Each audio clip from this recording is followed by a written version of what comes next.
சங்கீதம் 3:3 ஐந்தாம் நாள் தலைப்பு சாத்தானை ஜெயித்து வெற்றி வசனம். நீங்கள் பிசாசின் தந்திரங்களோடு எதிர்த்து நிற்க திராணி உள்ளவராக இருக்கும்படி தேவனுடைய சர்வாகத்தையும் தெரிந்து கொள்ளுங்கள். எபிரேயர் 6:11. மூன்றாம் நாள் தலைப்பு தடைகளை தாண்டி வெற்றி வசனம். அவர்கள் தடைகளை நீக்கி வாசலால் உட்பிரவேசித்து கடந்து போவார்கள். ராஜா அவர்களுக்கு முன்பாக போவார். மிகா 2:13. நான்காம் நாள் தலைப்பு குறைகள் மத்தியில் வெற்றி வசனம். ஆனாலும் கர்த்தாவே, நீர் என் கேடகமும் என் மகிமையும் என் தலையை உயர்த்துகிற வரமாய் இருக்கிறீர். சங்கீதம் 3:3. ஐந்தாம் நாள் தலைப்பு சாத்தானை ஜெயித்து வெற்றி.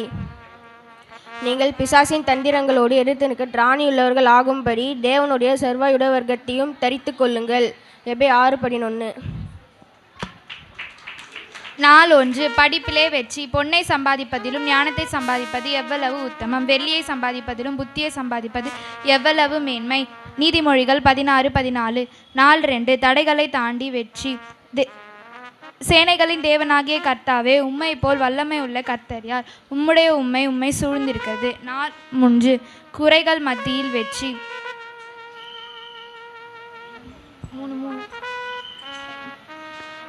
ஆனாலும் கர்த்தாவே, நீர் என் கேடகமும் என் மகிமையும் என் தலையை உயர்த்துவதுமாய் இருக்கிறீர். சங்கீதம் 3:3. எபேசியர் 6ஆம் அதிகாரம். கடைசியாக என் சகோதரனே, கர்த்தரினாலும் ஒரு சத்துவத்தின் வல்லமையினாலும் பலப்படுங்கள். நீங்கள் பிசாசின் தந்திரங்களை எதிர்த்து நிற்க திராணி உள்ளவர்கள் ஆகும்படிக்கு தேவனுடைய சர்வாயுத வாகத்தை தரித்து கொள்ளுங்கள். ஏனெனில் மாம்சத்தோடும் இரத்தத்தோடும் அல்ல, துரைத்தனத்தோடும் அதிகாரத்தோடும் இப்பிரபஞ்சத்தில் அந்தகார லோகாதிபதியோடும் வானமண்டலத்தில் உள்ள பொல்லாத ஆவிகளோடும் நமக்கு போராட்டம் உண்டு. ஆமீன். சங்கீதம் 20. ஆபத்து நாளிலே கர்த்தரும் ஜெபத்தை கேட்பாராக.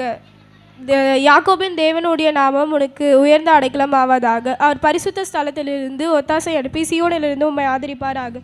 நீ செலுத்தும் காணிக்கைகளை எல்லாம் அவர் நினைத்து உன் சர்வாங்க தகன பலியை பிரியமாய் ஏற்றுக்கொள்வாராக. ஆமென்.